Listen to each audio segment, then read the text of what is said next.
IPS को तेलंगाना के CM द्वारा अच्छी जिम्मेवारी दिए जाने पर वो चारों जो आईपीएस है वो बिहार के, उनका होम स्टेट है, कहा है कि बिहार की तरह ही यहाँ भी जंगल राज लाना चाहते हैं केसीआर और पक्षियों को धमकाना डराना चाहते हैं उनसे।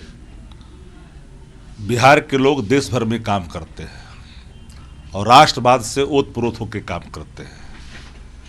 बिहारी कभी भी किसी के प्रति घृणा नहीं रखता और केसीआर आईएएस अधिकारियों पर, जिन पर भी अच्छे आईएएस या आईपीएस अधिकारी जिन पर भरोसा वो करते हैं, उसको किसी जाति से, किसी राज्य से नहीं जोड़नी चाहिए।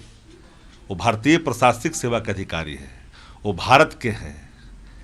उनके बारे में इस तरह नफरत के भाव भाजपा निरंतर बिहारियों को अपमानित करते रही है और भारतीय जनता पार्टी की फितरत शुरू से रही है। क्योंकि भाजपा को चुनौती बिहार देता है, इसलिए बिहारियों के प्रति भाजपा जहरीले बोल बोलते ही रहती है।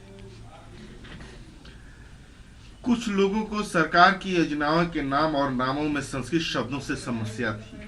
मैंने रिपोर्ट में पढ़ा कि 600 सरकारी योजनाएं गांधी या नेहरू परिवार के नाम पर थी।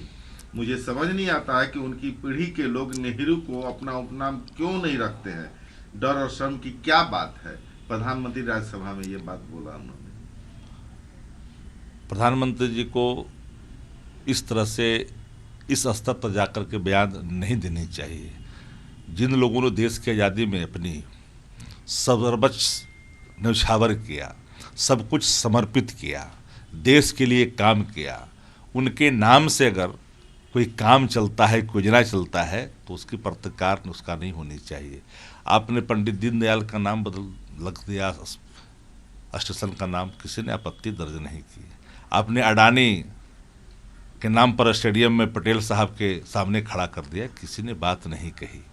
लेकिन अगर पूर्ववर्ती सरकार ने अपने पुराने उन स्वतंत्रता सेनानियों के नाम से अगर कोई योजना चलाई तो इस पर आपत्ति होनी ही नहीं चाहिए। उपनाम क्यों नहीं रखते हैं लोग? राहुल गांधी रखते हैं, राहुल नेहरू क्यों नहीं रखते हैं?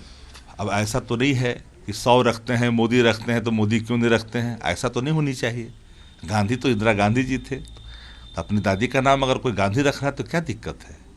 गांधी का सम्मान है देश के अंदर में। किस पार्टी और सत्ता में बैठे लोगों ने अनुच्छेद 356 का दुरुपयोग किया? 90 बार चुनी हुई सरकारें गिराई गई, कौन थे वो लोग? एक प्रधानमंत्री ने अनुच्छेद 356 का 50 बार उपयोग किया और वह नाम है इंदिरा गांधी। केरल में कम्युनिस्ट पार्टी की सरकार चुनी जिसे पंडित नेहरू ने सबसे पहले 356 का प्रयोग करते हुए गिरा दिया। बिहार की सरकार को अपदस्थ करने वाली सरकार का नाम है भारतीय जनता पार्टी। सुंदर सिंह भंडारी बिहार के राज्यपाल थे।